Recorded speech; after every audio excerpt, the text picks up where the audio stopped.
JNU में पिछले 22 दिनों से अखिल भारतीय विद्यार्थी परिषद एबीवीपी के द्वारा चलाए जा रहे सत्याग्रह का कल देर रात समापन हो गया। जेएनयू एबीवीपी के अध्यक्ष रोहित कुमार ने बताया कि जेएनयू प्रशासन ने उनकी ज़्यादातर मांगें मान ली हैं और उसकी प्रक्रिया भी शुरू हो गई है। इसलिए अखिल भारतीय विद्यार्थी परिषद ने पिछले 22 दिनों से चल रहे सत्याग्रह को समाप्त कर दिया है और जेएनयू के मेन गेट को खोल दिया है। तस्वीर हम आपको दिखा रहे हैं कि जेएनयू के मेन गेट को कैसे खोला गया, उसके बाद जो नारे लगाए गए वो भी सुनाते हैं। आपको बता दें कि 22 दिनों से चल रहे सत्याग्रह में क्या क्या हुआ। एबीवीपी के छात्र 22 दिनों से पहले टी पॉइंट पर, जिसको एबीवीपी ने सत्याग्रह स्थल नाम दिया था, अपनी मांगों को लेकर धरने पर बैठे थे। जब कुछ नहीं हुआ और कुछ दिन बाद फिर अब जेएनयू के कैंपस का जो मेन गेट है उस पर ये छात्र बैठे। 22 दिनों तक ये आंदोलन पूरी तरीके से चला सत्याग्रह, और उसके बाद जब लगा कि प्रशासन उनकी बातें मांग रहा हो, प्रशासन के लोगों ने जब छात्र संघ से बात करी तो उसके बाद एबीवीपी के छात्रों के द्वारा इस गेट को खोल दिया गया, जिसकी तस्वीरें हम आपको दिखा रहे हैं। आरसो न्यूज की तमाम खबरों को देखने के लिए हमारे यूट्यूब चैनल को सब्सक्राइब करें और ताज़ा तरीन खबरों को पढ़ने के लिए हमारी वेबसाइट पर विजिट करें। आरसो न्यूज के लिए कैमरामैन धर्मेंद्र कुमार के साथ नीरज अवस्थी की रिपोर्ट। गुलामी छोड़ के बोलो वंदे मातरम, नंद के आनंद आपको अब आप गलत ऑर्डर आप कभी समस्या नहीं की, अभी भी समस्या नहीं है। आप स्टूडेंट्स का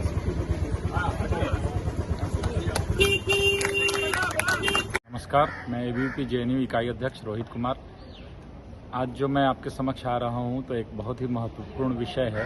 यह विषय है कि एबीवीपी जेएनयू का जो 22 दिनों से सत्याग्रह चल रहा था, उस सत्याग्रह को लेकर के ये सत्याग्रह जेएनयू में लगातार जो पिछले 40 दिनों से वाटर की क्राइसिस थी, कुल मिलाकर के 7-8 हॉस्टलों में वहाँ से शुरू हुई थी। उसके बाद 22 अगस्त को जब हम लोग स्कॉलरशिप मांगने गए थे, तब निष्कासित रेक्टर दुबे द्वारा छात्रों की पिटाई करवाई गई। कई छात्र ऐसे थे जिनके 24 टाँके आए, कई अस्पताल में भर्ती होना पड़ा, कईयों को अंदरूनी चोट लगी थी। उसके निमित्त फिर एफआईआर हमारे ऊपर कराई गई थी भ्रष्ट प्रशासन के द्वारा। तो इसको लेकर के हमने एक न्याय सत्याग्रह शुरू किया था।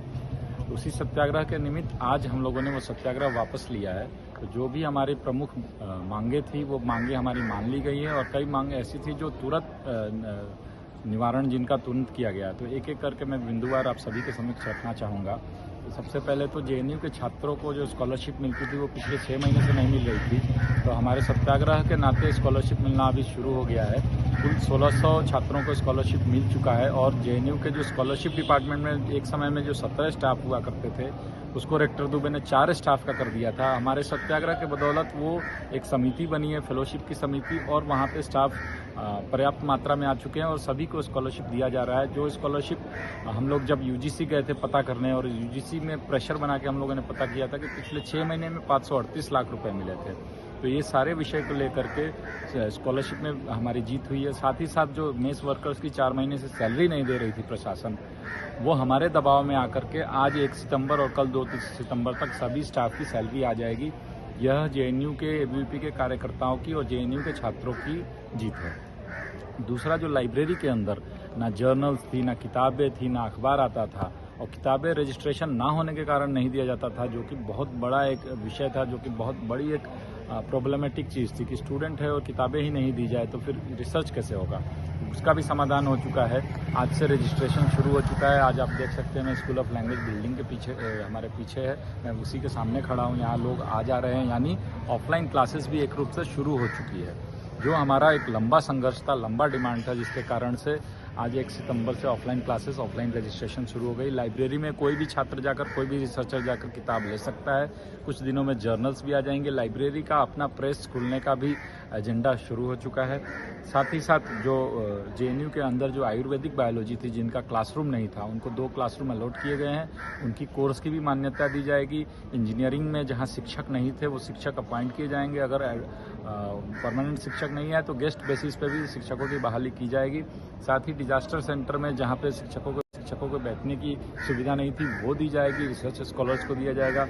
इसके अलावा जो हॉस्टल में पानी नहीं आता है, हमारे प्रेशर में आज एक टीम कोयना में 10 बजे गई है पानी की समस्या सुनने के लिए, और जेएनयू में पानी की समस्या का निवारण हमेशा के लिए होने वाला है, क्योंकि वो सारी समितियाँ और सारी चीज़ रेगुलराइज होने वाले हैं। जेएनयू को हम आश्वासन देना चाहते हैं विद्यार्थी परिषद के नाते, जेएनयू में आगे से पानी की समस्या नहीं आएगी। और जेएनयू के अंदर जो हॉस्टल टूट रहे थे, छतें गिर रही थी, सैनिटेशन की समस्या थी, यानी पीने के पानी में जो कीड़े मिलते थे, उन सब पे समिति बन गई है। जो भी दोषी पाए जाएंगे उस पर जांच की जाएगी।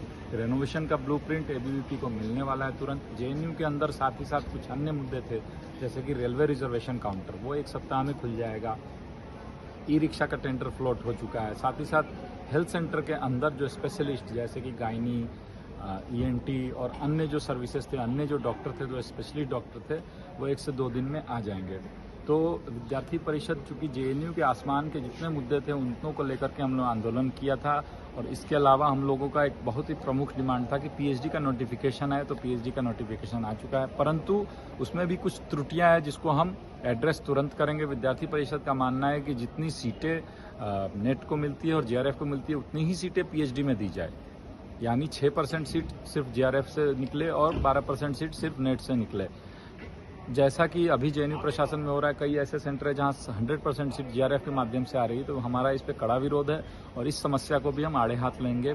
तो एक बार फिर आप सभी कार्यकर्ता बंधु एवं जेएनयू के छात्र और जो बाहर देश के नागरिक हमको देख पा रहे हैं, उनसे मेरा आग्रह है कि ये जीत सिर्फ विद्यार्थी परिषद की जीत नहीं है, ये जीत जेएनयू के कम्युनिटी की जीत है, जिसमें जेएनयू परिवार में शिक्षक भी आते हैं। शिक्षकों से हमारा सहयोग रहा है। जेएनयू टीएफ का हमें आशीर्वाद, जेएनयू टीचर फेडरेशन के जो गुरुजी थे, उनका लगातार हमें आशीर्वाद मिलता रहा है।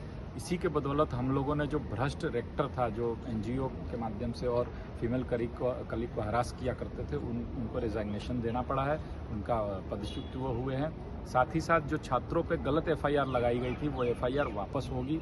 तो जब ये सारे मुद्दे हमारे सॉल्व हो गए थे, तो विद्यार्थी परिषद ने सोचा, कार्यकर्ताओं के साथ बैठक करके हम लोगों ने सोचा कि अब जेएनयू के गेट को बंद करना जेएनयू के लिए न्यायोचित नहीं होगा। इसलिए कल रात 10 बजे से हमने आह्वान किया था और जेएनयू का गेट खुल चुका है और हमारा सत्याग्रह जीत के साथ संपन्न हुआ है, हम विजयी हुए हैं। तो एक बार फिर से हम सभी को धन्यवाद देना चाहते हैं और गुरुजनों से बाकी आप सभी का आशीर्वाद चाहते हैं। और एक बार जेएनयू समुदाय को फिर से बता देना चाहते हैं कि जेएनयू में छात्र हितों के लिए अगर कोई खड़ा है, अगर आगे कोई समस्या आएगा भी और आज भी कोई खड़ा है, तो विद्यार्थी परिषद है। आगे से कोई भी स्टूडेंट इशू आएगा, उसको विद्यार्थी परिषद आड़े हाथ लेगा। नमस्कार।